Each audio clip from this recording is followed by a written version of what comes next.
Namaskar. Hello and welcome to PGurus channel. I'm your host 𝙒𝙖𝙩𝙤. After a hiatus of a few years, we have with me Sri Kishore Swamy. For those of you who don't know, Kishore Swamy is a journalist, he's an author, he's also a TV commentator, and he was, in my opinion, illegally jailed under the Gundas Act by the draconian DMK government, for which he had to spend a fair amount of time in jail. And he's now out on bail, and Kishore has been very active since the time he came out, and he has been very vocal in his observations of how this DMK government is performing. By the way, this is leg one of a double header. We have one more at 10 p.m. We are going to talk about the specific things that are happening vis-a-vis the various adhinams. So, without further delay, let's welcome Kishore Swamy. Kishore, namaskaram and welcome to PGurus channel. Namaste. Kishore, the last joining with you. Thank you so much, Kishore. You've lost weight since the last time. Not that you ever had weight, but you're looking even more pale. Please eat well. I know it's not easy to, we wish we could do more to help you through your ordeal. Kishore, the last time we left off, you had clearly laid out the plan of how Prashant Kishor tries to exploit every schism, every fracture in every constituency for his party, the one that he usually promotes, and ensure them with victory. So this is, to me, it is anti-national, it is scorched earth policy, because it is very easy to incite passions, and these things take a long time to die.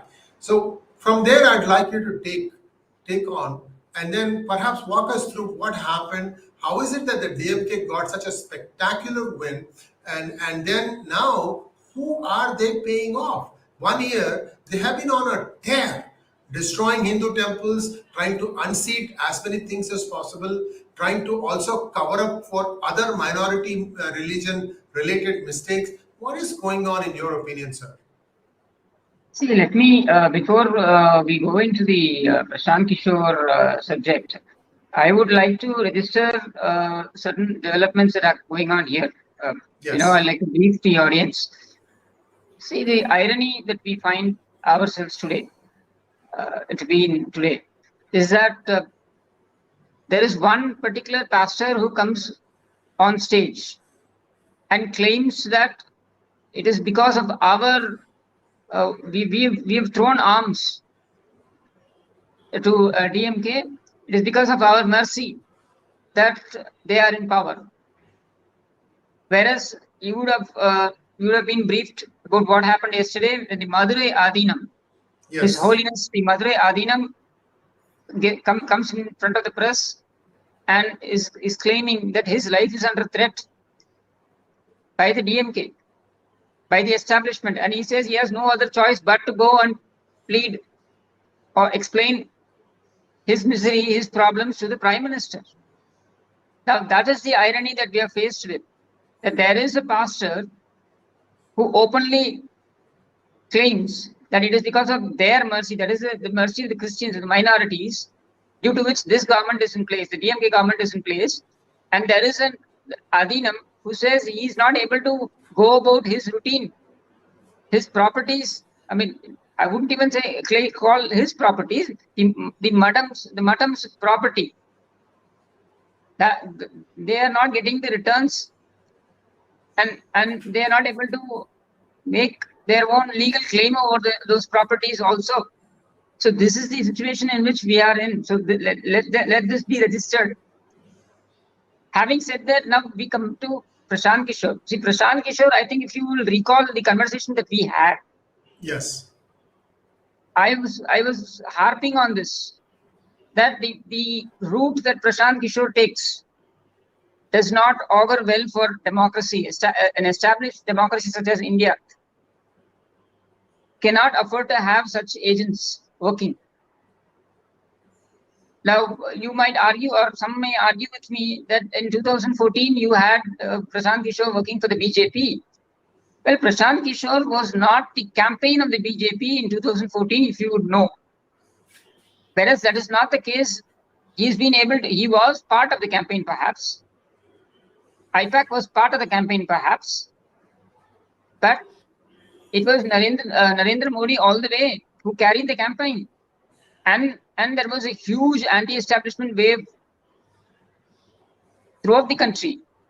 And that catapulted BJP to power, and BJP was able to regain it in 2019. But then look at election after election.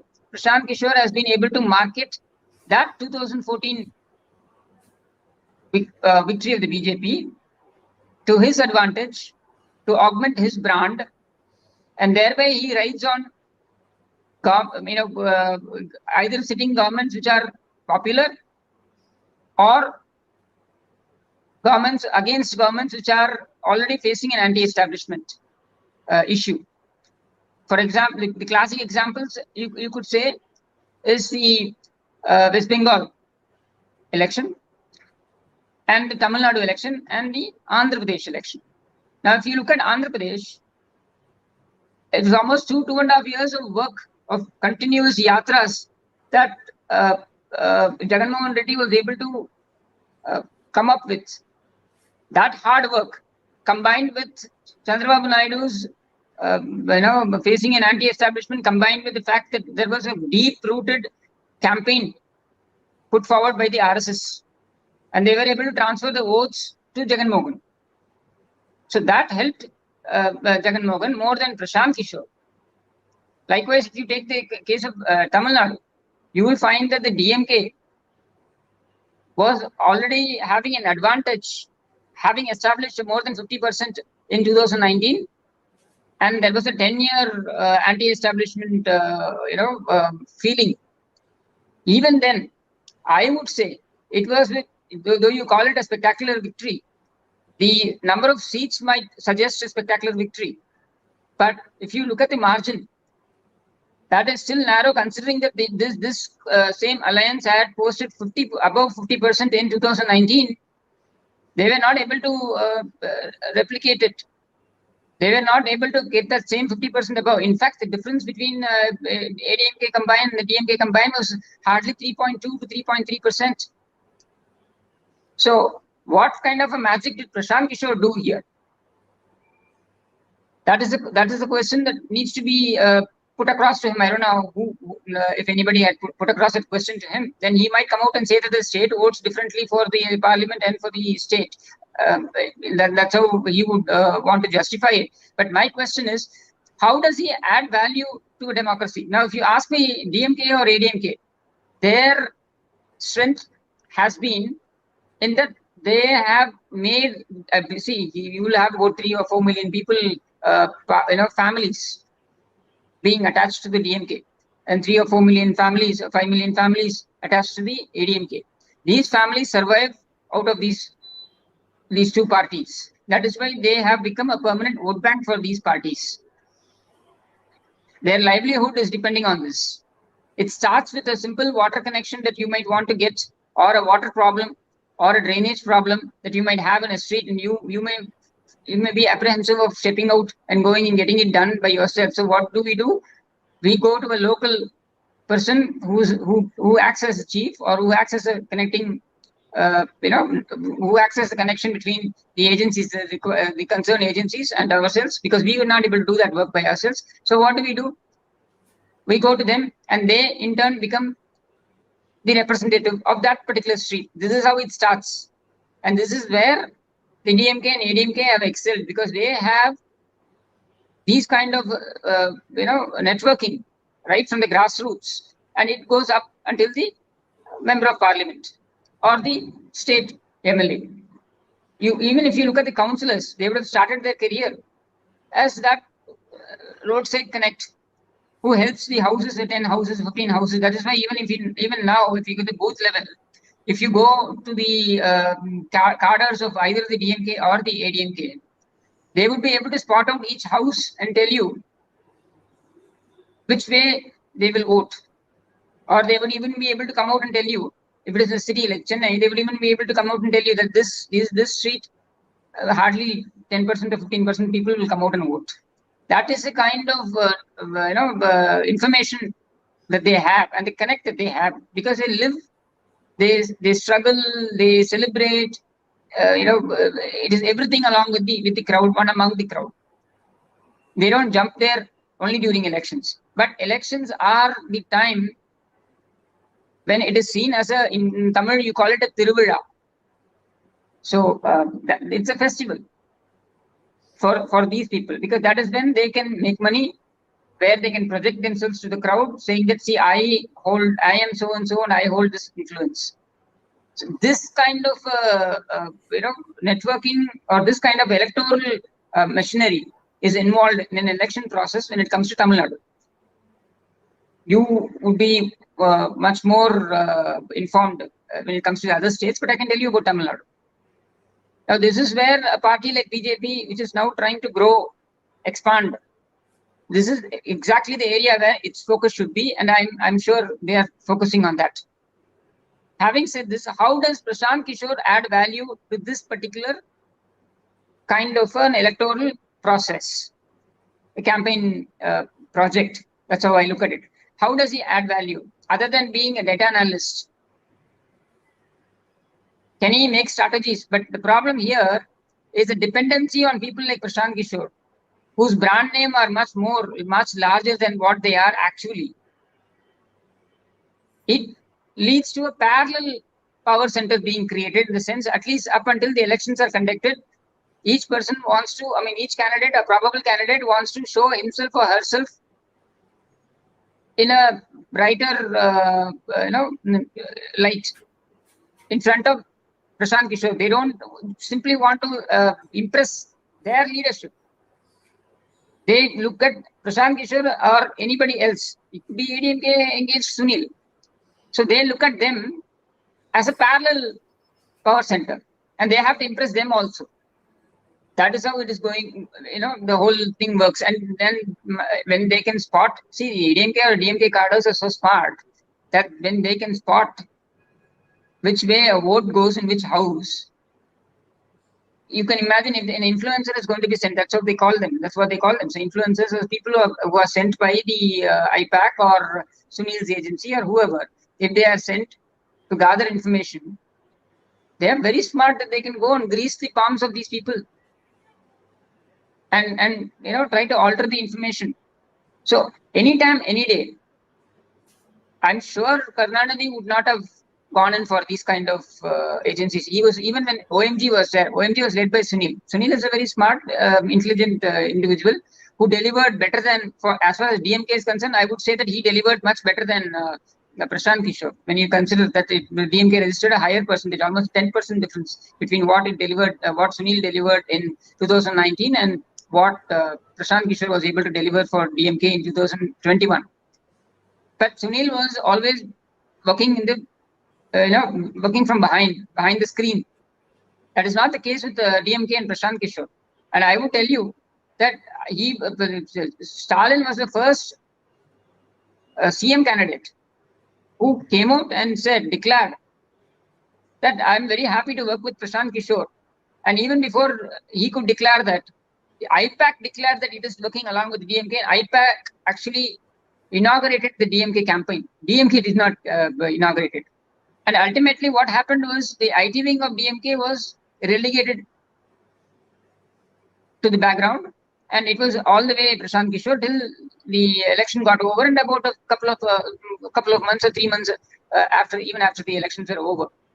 Now the DMK IT wing has taken over. But is this how elections are going to be held? That is my question. And don't you think it is a very dangerous trend? Because if you are going to send professionals, say from Punjab or West Bengal or wherever, and there is a language barrier, so you involve local people also. And if you are going to send them across each and every district, in each and every mohalla or whatever you might want to call it, and gather information as to what is the sensitive issue there, and understand that amplifying that sensitive issue will gather you a polarization and thereby votes. Do you think it's a very good, do you think it augurs well for democracy? It does not. Now, for example, I will even go further in detail. See, if there's, for example, in Pudukkottai. Now, Pudukkottai, you have Vijay Bhaskar from the ADMK, and you also have someone like Abdullah, Abdullah, who has become a Rajya Sabha MP. They both hail from the same district. Now, if there's a local issue going on in Pudukkottai, there will be some, at least a minimum amount of empathy with both the candidates when it comes to a local issue, because their understanding or the grasp over that issue will transcend party affinity, because they are basically sons of the soil. But do you think a professional walking in with a mandate that you have to deliver me this particular constituency no matter what, do you think that empathy will be there in that professional? That is where I'm saying that it is dangerous. And we all talk about what happened in JNU. I'm telling you something similar to that happened in Chennai during the anti-CAA protests. But for the advent of the COVID, it would have become a very serious law and order issue, much more than what happened in Coimbatore in 1998. I am not exaggerating. I was, in fact, giving inputs to the police that this is happening, see, this is happening, this is not right. And I can tell you that the way it all started, the way the crowd surged and went and started attacking the police, instigating the police to attack it back. And thereby it became free for all. And then it starts spreading. And then agencies, social media, and the mainstream media were engaged to pass information as to where all the protests are happening. Imagine the riot or the kind of scuffle between the police and the protesters happening somewhere around 8:30 in the night in North Madras. You have posters coming up at 10:30 in Chengalpet. Now, how is it possible? People gathering in Coimbatore within 1 hour and posters coming up. Now, I can understand people gathering because it's digital age, but posters coming up within 1 hour. Television going up and blowing up and showing that where all protests are happening, almost indirectly seeking for people to go and gather there. Now, this, I'm sure, as I told you before, a party person, be it DMK, be it AMK, would not be so heartless. This is a handiwork of an external agency which is purely engaged to deliver the result. That is a mandate it has, and it has to deliver no matter what.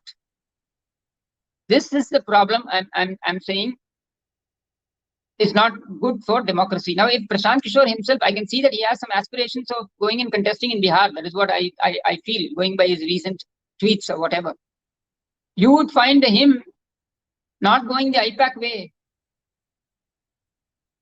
He would go as a son of the soil, wanting to engage with the people, with all the caste combinations or whatever. There still will be an element of empathy. I tell you that element of empathy that he would have for Bihar, because he hails from Bihar, I don't think you can expect him to have had in West Bengal, in Andhra Pradesh, or in Tamil Nadu.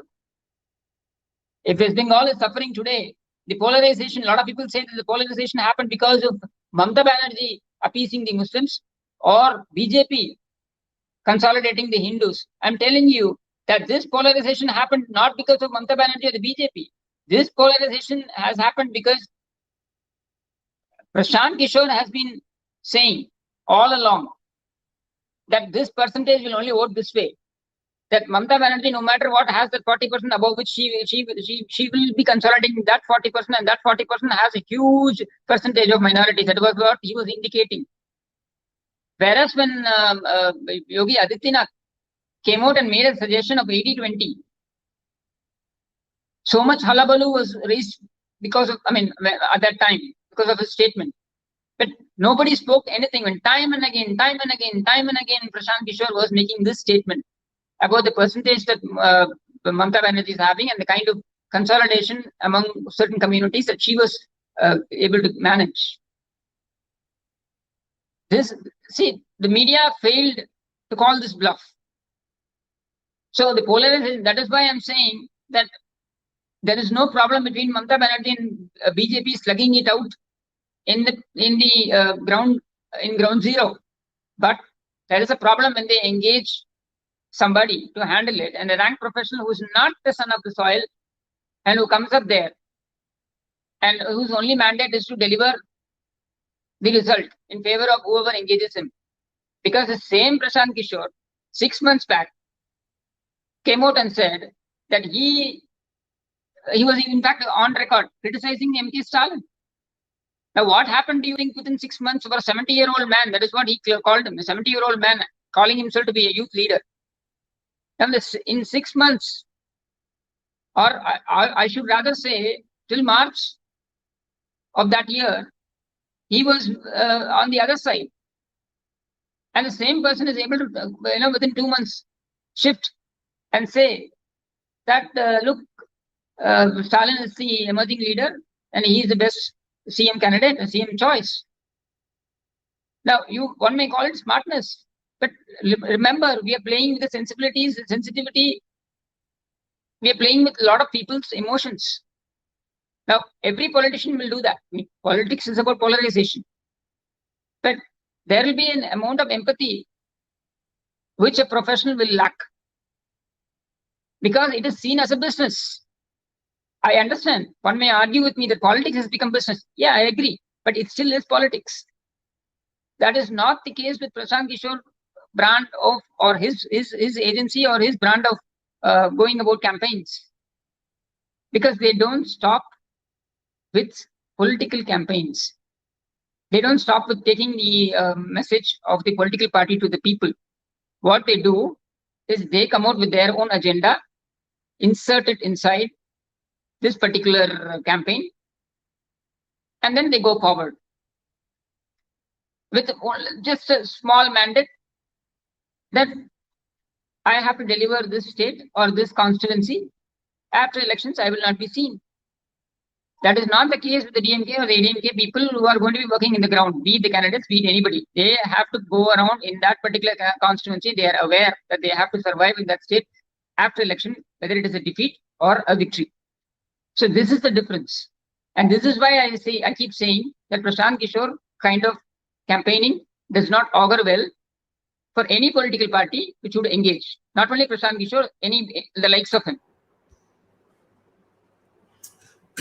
Excuse me.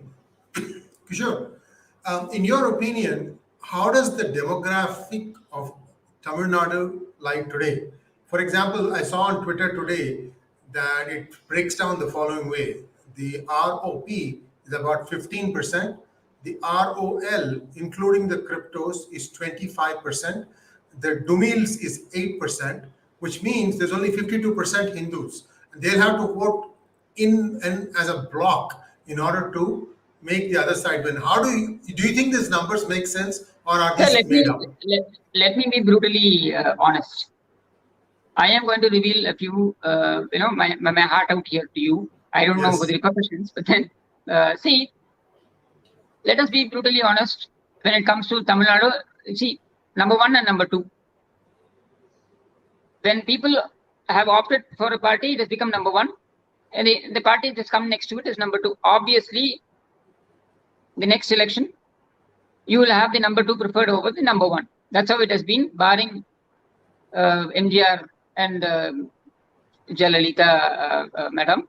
You don't have anybody else, bucking that trend. Maybe Kamaraj. So here we can say very clearly that, having seen that there is only a 3%, 3.2%, 3.3% difference between the ADMK and DMK is not seen as popular as it was seen a year ago. The honeymoon period along with the people, which any newly elected government will have, should last a minimum of 2.5 years. Normally, that's how it goes. But here, within 10 months, 11 months, you have severe criticism coming out from the public, general public. And the government has been bending over backwards, not to correct itself, but to engage people in various other miscellaneous issues, so that somehow the attention is diverted from the main problems. But they are not successful in that. They've not been successful in that. I don't know. Somebody has to go and tell them that it is not working. Look, it's not working in your favor. In fact, it is working against them. But anyway, that's not my job. So ADMK is well poised to form the next government as and when the elections are held. This is the natural play in which it goes. Now let us look at the consolidation. See, this state, let us understand certain practical issues. Now a lot of people come out and say that, see, Tamil Nadu is secular. we don't have this communal issues that the other states like Bihar or Uttar Pradesh might be having. Well, I do understand. I do agree that the northern states were more affected by the Islamic invasion, and thereby there is a general divide which is even more deeper when compared to the south. I agree with that. But are we to say that the south does not have any issues? Let me be brutally honest. Yes, we have issues. 75 to 80% of the Hindus here, though they don't come out openly, they have issues with the minorities. That divide is there. But do they want to take that as an electoral issue? Well, at least not yet. But the way the DMK has been going about of late, I think they are moving towards that consolidation. And again, there is only one person you can blame for that. That is the DMK, DK ecosystem. The only group that can be blamed for that. The issue here is whether people will opt for a communally polarizing entity as is being projected. See, there has been 2017 onwards, there has been an anti-Modi feel that has been projected among the people. It has been projected with adeptness, with acute professionalism. They have gone ahead and they have projected, they've injected poison among the minds of the people. Now, is that still continuing? No, it is not continuing, because all these can only happen for one election. We saw that the trend, coming down in 2021, it's going to come further down in 2024. But will they overwhelmingly go and vote for a party like BJP? That is something Annamalai kind of a change is now, or Annamalai kind of a leadership is now working hard to give. And the coming 2 years, as we go up to the elections in 2024, we'll have to see how much of that is working out in the ground. Now, if you look at the alliance, the DMK alliance and the ADMK alliance, of course, the Congress is not going to separate from the DMK. That's how things are standing. The Congress is at the receiving end. Even then, even if they're going to be given single-digit seats by the DMK, they still, going by what how their narrative is, they're going to stick together, which leaves the ADMK with two options: either go the elections alone or go with the BJP.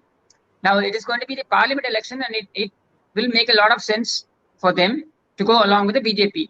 But the problem here is whether the cadres of the ADMK share the same thought process.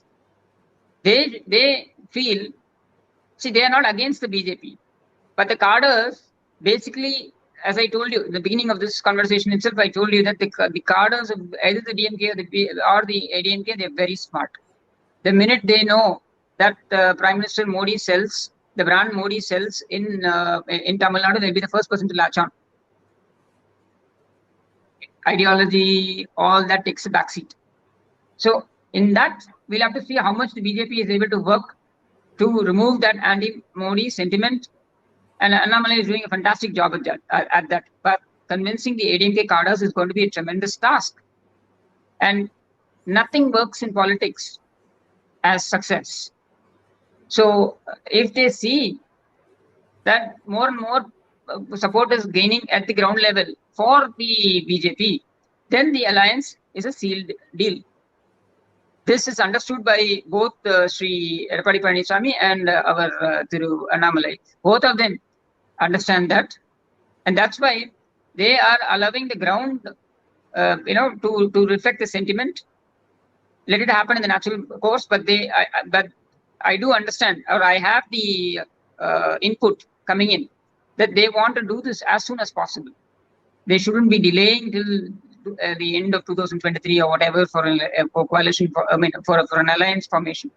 And that process is on. So the onus is now on the BJP, while the ADMK is firmly entrenched, because the organizational machinery of the ADMK is phenomenal, and formidable and phenomenal. That organizational strength will catapult it to victory. All that it will require is a 3 or 4% difference vote. Whether BJP will able to add value. Now, you were telling me about the Tamil nationalist sentiments. I'm telling you, Seeman will lose out, because that particular vote that the Seaman was getting was basically the ADMK and the anti-ADMK and anti-DMK votes, which is actually floating votes. It could sometimes go to Kamal Hassan, it could sometimes go to Seaman, it could go to TTV Dinakaran, it could go anywhere. That vote is now firmly consolidating behind Annamalai. I'm not saying BJP, I'm saying Annamalai, because he has made that difference. So that we don't have to worry about that particular performance of 7% or 6.5% that Seaman was able to give or get, which again is spectacular. But that is not going to repeat. There is no fixed vote bank for them. That is a floating vote bank. Now, whether BJP will be able to showcase to the ADMK cadre that, look, we are capable of bringing in this 6 and 7%, and this 6 or 7% that we are able to bring on the table will not alienate your core votes. So how much of that convincing happens, it will reflect in an alliance getting formed. And if that alliance forms much before the elections, I can tell you that they are well poised to get a 50% number of seats, that is above 38, then they are well poised to cross 16 seats, give 16 seats to the Lok Sabha. I might sound far-fetched, but I'm telling you that that is very much possible. Now, see, if you look at BJP coalition with regional partners, let's say Maharashtra, for example, Shiv Sena over a period of time has been losing out at the expense of BJP, and things came to a head now that they've split. There's a very bitter rivalry going on.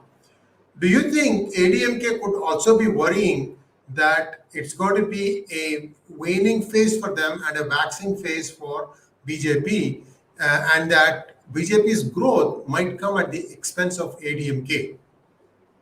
See, you are taking the example of Maharashtra, right? But I'm taking the example of Bihar, where Nitish Kumar was able to smartly utilize the rise of the BJP in Bihar to its favor. So that is the ideal situation that ADMK, if it is smart enough, would take. Understood. Now, I have heard that in the ruling DMK, there are many factions trying to pull the strings, because you see that sometimes this government is going in several directions.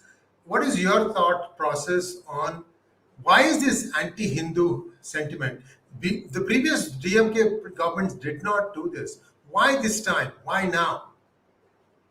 See, there are a few things that you have to understand about the present establishment. There are now many factions. There are only 3 factions. One is a son-in-law, the other is the wife, and the third is the son. There is a 4th faction trying to come in, but I think that will take some 2-3 years. That is the daughter-in-law. Now, the point here is Stalin basically is not an astute politician. At best, I could call him a good bureaucrat. That's how he has been all his life. So he is not an astute politician. Like his father, Karunanidhi, he was an astute politician. Let's see, my political ideologies may differ, and I may not like the gentleman, but I should say the truth. So I'm telling you that Karunanidhi is an astute politician. So he knew where to utilize people to the advantage of the party and to the advantage of himself. When I say himself, his family. That has sometimes worked in favor of him, that has gone against him as well. But that still did not change him. Whereas that is not the case with Stalin. Today, Stalin's so-called image makeover, or the so-called histrionics that is happening, he riding a cycle on the ECR, which they now called it Karunanidhi Road, which I will call the FCR, the Father of Corruption Road. So he riding his bicycle there, or he walking into some house and trying to taste that food which has been brought from outside, which is obvious. So all this is being managed by a group which thinks that they can run the show with just these histrionics. So that group is wielding enormous influence, and he is not able to grow beyond that, which is not the case with Karunanidhi. He knew where to put people, where to utilize them and where to put them. That is not there. That is missing now. So thereby what has happened is this whole group has taken over, and they think that given the fact that the minorities wield a huge influence over almost about 60 to 65 seats, where they can make the difference which will bring in the win. So what they have done is essentially they've blindly gone overboard trying to appease them, and they think that the best possible way of appeasing is not by doing anything good to the community, but by abusing the other community, the mainstream. The majority community. So what you're saying is, because if you want to do welfare, that will take quite some time. But abusing a particular community immediately attracts the attention of the other communities, especially because of the ghettoization and the mindset that the minorities seem to be developing here. Now, I will give you a classic example. In the case of Tirunelveli, these are on the basis of numbers. I'm not just speaking just like that. I'm talking on the basis of numbers. If you look at Tirunelveli, there's a very alarming issue that is going on. The DMK MLAs are, whenever a plea goes, see, when the Prime Minister's scheme for building houses, that scheme, the MLA has to recommend. That is the unwritten law.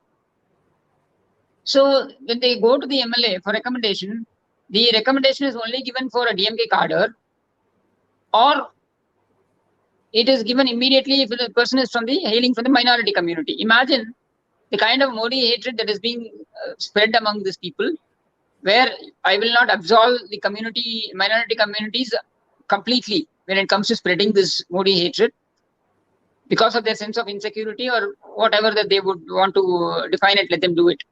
But that's the truth. Now, what has happened? These communities are enjoying the maximum benefit. I want a house built, and I am a deserving person.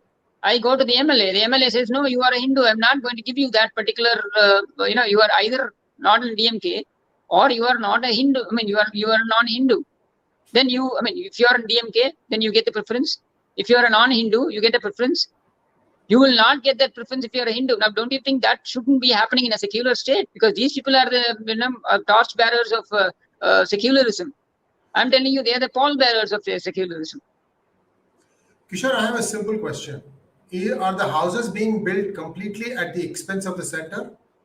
Yeah, but they claim that the state is giving these subsidies. Now, even if it is going to be agreed that the state has a role, which it is not having a role, the only role it seems to be having is that it recommends an unwritten law that the MLA will recommend. Now, you tell me the beneficiaries, let us take a list, let us make an audit. I'm open for it. And in fact, I have sent an RTI, I'm getting the figures, and they are very alarming, I tell you. That the maximum beneficiaries are from the minority communities. Now, I'm saying that they deserve it as well. So I will not say it is wrong that they should not be getting it. They should be getting it. But the question is, when you are getting the benefit, why do you say that you are being oppressed? You are being driven out of the country. Why do you say all this? So your claims are not reflected in reality. Kishore, you're absolutely spot on. When you have the RTI and when you're ready for it, let's have a hangout on that specific topic. We'll have hangouts on other topics also. I'd like to do that because we have some real knuckleheads in my country who keep saying that the Muslims are being discriminated in India. I want to show them the real data, smack them with the data, get them between the eyes. So let's plan that. Next question, and this will be the last question, and then we can go on for viewers' questions. Before I ask a question, viewers, if you think that we are adding value with our programs, please consider donating to us. There's a new feature called Super Thanks, which is a heart-shaped symbol, which is right under the YouTube screen. You can see where the join button is, share. You can click on that and you can donate to our cause. Thank you very much. So last question, Kishore. Annamalai may be popular in a certain small section, but he still has his work cut out. How do you think he is going to be going about it? I think he's done a great job. setting the narrative. That itself is a challenge. See, I will tell you one thing, sir. I would say the opinion has to come from hardcore politicians, because they are the people who have the pulse. I mean, who have the fingers on the pulse of the people. ADMK, say 4 months ago, or I would say before I went to prison, they were very skeptical about BJP, the leaders. But today, after Annamalai's elevation as a leader, they are they are impressed, and they feel that if at all a man can deliver for BJP, it is Annamalai. Now, I'm not exaggerating. See, I don't believe in the period of hero worship is over post Jayalalitha. That's all I believe. I made the blunder of thinking that DTV Dinakaran would deliver, but then I was disappointed. But having said that, I am not trying to exaggerate. I'm telling you that this is the opinion.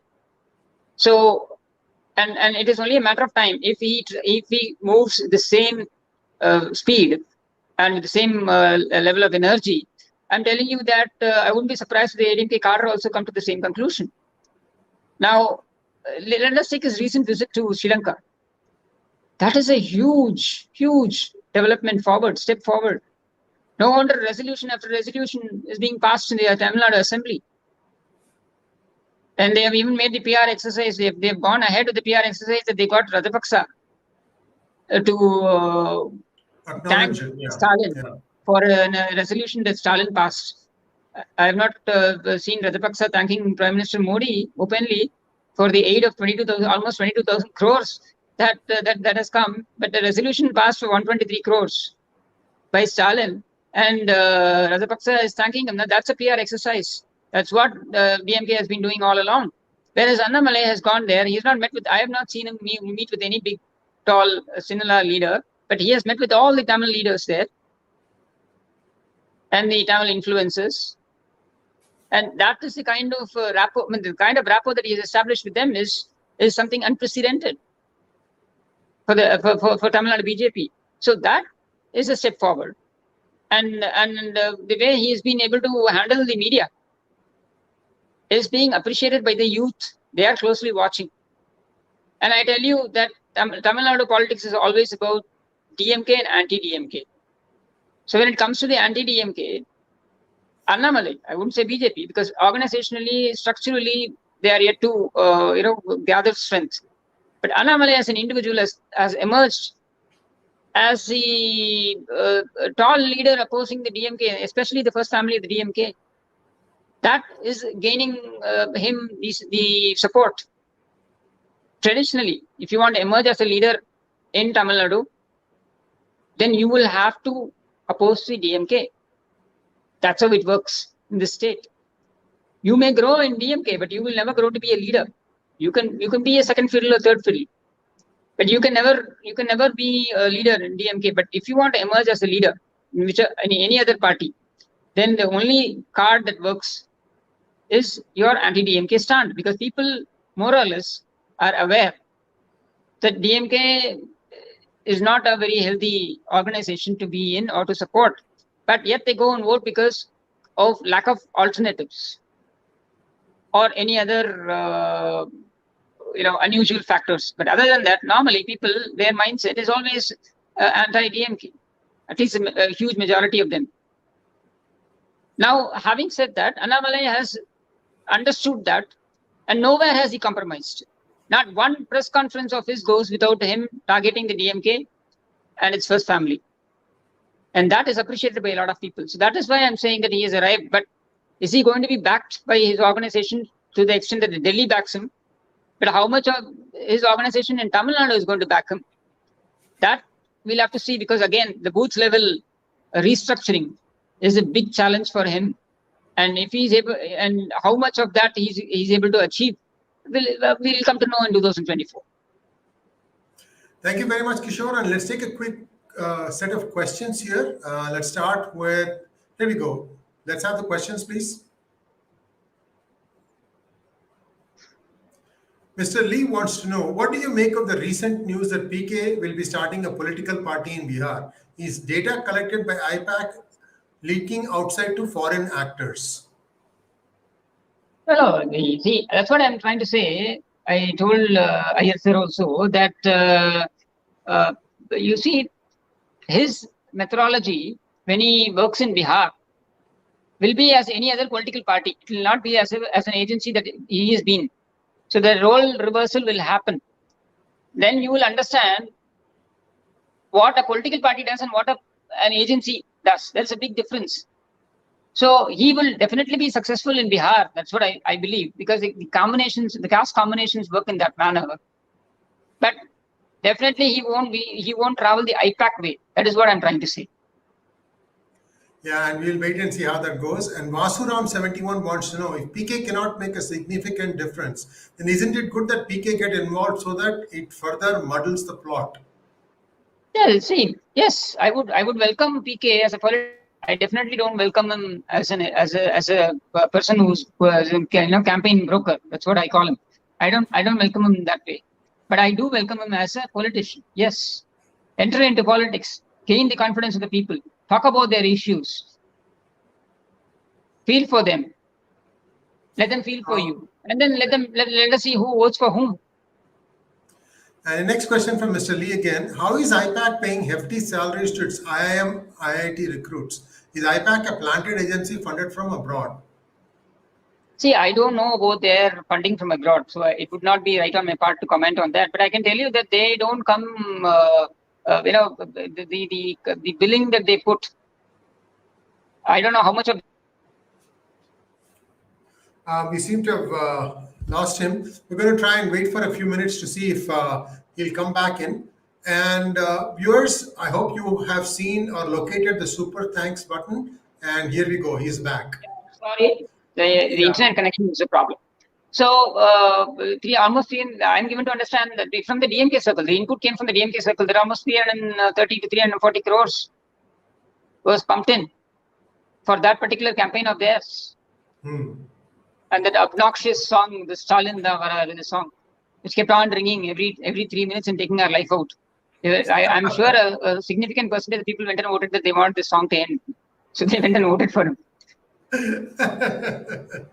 All right, the next question from Vasuram71. Kishorji, are you seeing secessionist tendencies in TN? I see a lot of social media inputs that make me feel likewise. Secessionist tendencies. Viewers, I think we have lost him again.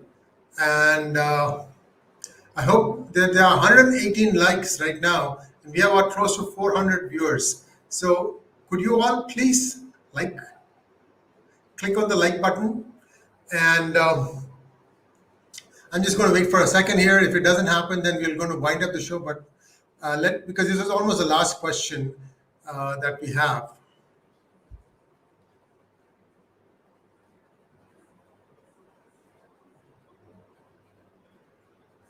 Oh, we have a few more questions. So let's wait and see. Here we go. Sorry, the problem the internet, it keeps cutting. Yeah, go ahead. Secessionist tendencies in TN. Yeah. So I would be, the fact remains that he's charging a hefty, pay or price. Be it Jagan Mohan Reddy, be it Mamata Banerjee, or be it with his earlier stint with Akhilesh or Stalin. All of them have paid well, and now KCR. Don't you think that is enough to pay for all these people? Because these people are highly paid. I agree with you, but he's able to afford that because he's paying that. He's charging that with these politicians. And the fact remains, and the truth is that if they are even spending a small amount of that to their party cadres, genuine party cadres, they would register a bigger win. These people don't understand that. That's why I'm saying Prashant Kishor is a brand which is much more valuable than his agency or the work that his agency does, because he's been actively from 2014. He's been utilizing it. Not even the BJP has utilized its victory in 2014 to the extent Prashant Kishor has. Next question from Sujata Desikan. Will TN public really come out of this Dravidian concept? Is there any possibility? The problem that we had till say 6 months ago was that the TN public was not presented with an alternative, a credible alternative. There were alternatives, but then no credible alternative. And everybody wanted to go with the flow because what is popular, it is always, tendency is to latch on to that and keep going. And how will you go? How will you grab the attention of the people unless and otherwise you buck the trend? You swim the other side or against the tide. Only when you do that, you're seen as a survivor, and people want to look at why you are doing that. And then they latch on to your thought process, your ideology. That never happened, but with Annamalai, it is happening. Or at least he's heralded that. Now, if you look at ADMK, I would welcome what they did, the Adeenam issue. They, in the assembly, the floor of the assembly, the leader of the opposition, Sri 𝙒𝙪𝙀 Palaniswamy, came out with attention, call for attention, and brought in this issue in the assembly, and he spoke in defense of the Adeenam and condemned the government. Now, that is a good beginning coming from the ADMK. So people will take up, because I don't consider ADMK to be a fully, Dravidian party. It has always been a soft Hindutva party all along, right from the days of FGR and Jayalalitha madam. It has always been a soft Hindutva driven party. So that it is coming back to its that roots. And it is not going to speak about pseudo-secularism. Of course, it will not take the agenda, Hindutva agenda, as it is being touted. That agenda, it may not take it forward as boldly as the BJP is taking, but yet you can see that people are slowly moving towards that. As I'm telling you, 75%, I'm again going on record saying this, 75% of Hindus in this state of Tamil Nadu are not favoring the minorities wholeheartedly as it is being projected in the media. But they do not want to take the plunge for a party like the BJP, which openly comes out and expresses its views on these ground realities. So for them, the best choice would still be ADMK. But yes, BJP is working slowly towards positioning itself. Last three questions. Nagarajan Srinivasan wants to know, Kishore, do you think BJP response is adequate to take on the flaws of DMK? Yeah, more than adequate. I would say more than adequate. They have, see, that is why I'm saying, I wouldn't say BJP's response. I would say Annamalai's response. Because Annamalai has not minced words when it comes to the DMK or the first family, which is what is expected by the people. What is making a lot of people turn around and look at Annamalai? What is making the media go, there is not a single bulletin that goes without his mentioning of his name. Why so? Because he has been vociferously opposing the DMK. I don't know whether some of his counterparts in the BJP share that opinion. Of course, the voters of the BJP, the traditional vote bank of the BJP wants that. But how much of that was reflected by the other leaders of the BJP is for, it's all out for you people to conclude. But I can tell you that Annamalai has emerged as one of the main principal, anti-DMK voices. Once the leadership issue gets, it is almost sorted out, but once it gets officially declared in the ADMK, then you will find that the ADMK will also be vociferously, talking against the DMK, but it will all be about people's welfare-related, administration-related issues. Whereas the ideological fight, that is where the BJP will have to up his ante. It has to come out and ideologically take on the DMK, while the ADMK takes on the administrative angle of the flaws of DMK is being handled by the ADMK. BJP should take on ideologically. Now, I have seen some press conferences where Annamalai is able to pick out the name of the questionnaire, the channel that person represents.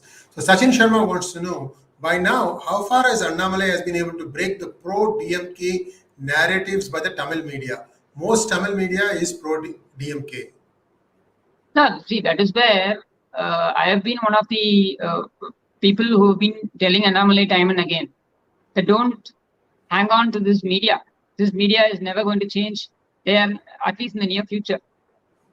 So you start depending on your creating influences within your party who would go reach out to the people directly, which is the best way out. Because however much you try to change, even if you're going to change at the top, say the management is being spoken to and they've been told that kindly be neutral, and the management obliges. Let us say that they agree. I don't think it percolates, because you will find that the person who puts a mic at a press meet is still completely DMK, ideology oriented, or the DMK ecosystem. The DNA belongs to that ecosystem.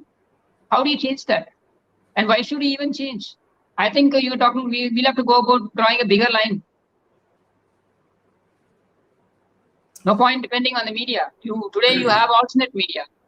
Create influencers, and they can reach out to the people much better than the media. The credibility of the media has gone for a toss. We just go to any of these media news portals, what they are, be it in YouTube, be it in Facebook or other social media platforms. Just go to the comment section. You will see how the media is being abused. Now, whether that abuse is right, wrong, all that you keep it aside. But why is that abuse coming from a majority, huge majority? Is because people are losing the respect, or the media is losing the respect of the people. It is losing its credibility. And how the media comes to terms with that is their lookout. I would say to hell with them. But we have our own agenda and to work on, and we will have to draw a bigger line, which is not creating your own media, but creating your own ecosystem where you go and you have better modes of reaching out to people. And today there are a lot of opportunities, so make use of that. A couple of quick things. Last question now, and then I have a couple of quick announcements. One is about, you should talk about your own channel called Idam Valam, I think is your own. You can talk about that. Let's just look at this quickly on this question, and then we can talk about some of these things. Srinivasan Venkatraman wants to know why the current government is creating unnecessary issues instead of concentrating on good governance. Because they are incapable of giving good governance. The answer is in that question itself. In Tamil you say, so they don't have, they are incapable. This government has been a clueless government. When it took charge, this government, when it took charge, we were at the peak of the second wave. Just compare the kind of response mechanism that was there in the first wave by the EPS government to the response mechanism of the Stalin government. Just take the case of the health minister. The health minister was bombarded day in and day out by the press. All kinds of difficult questions were posed to him. And it was the first wave. We had no idea what kind of effect, or what kind of impact that the COVID would create on us. Yet, he toiled day and night. Whereas you take the health minister, Ma Subramaniam, the current health minister, how he reacted to the press, he was in fact threatening the press. That you dare not ask us uncomfortable questions. This was their attitude. So from the word go, this government has not performed, and we have. I'm telling you, sorry to say, we have a clueless chief minister. While taking oath, this chief minister went on record as if it is his invention. He came out and said, "See, I am not the chief minister only for people who voted for me. I am the chief minister of those who voted against me as well." I'm telling you, that's the sad part. Because of that wretched 4%, we are saddled with a clueless chief minister. Why should I undergo this? I did not vote for him, but yet we are saddled with him. That is the sad part. So viewers, this brings to conclusion today's program. A couple of quick announcements before we sign off. First one, Ask RV is back tomorrow at 7 p.m. And also at 10 p.m. in about an hour's time, Sri T.R. Ramesh is going to talk at length about what is happening in and around all the Adinams. Kishore, why don't you tell us a few words about what you're doing now, your channel and your hopes and aspirations, so we can ask all our viewers to sign up for that. You put out one or two videos. Yeah, go ahead. My channel, the name of the channel is 𝙤𝙧𝙤𝙪, IDAMVALAM, 𝙤𝙧𝙤𝙪, which means right and left. And the need for that channel is because I wanted a space where I could express myself at length as and when needed. So that is the reason why I've chosen to go have my own channel. And I'm ensuring that every video of mine comes after a minimum amount of study. I might have a lot of things going in my mind, but then I have to cross-verify it, because I believe that I owe a responsibility to the audience. There could be a few hundreds or a few thousand, but I still owe a responsibility. I mean, the responsibility of taking the correct information to them, at least to the extent that I'm satisfied that that information is correct. So that is the attempt.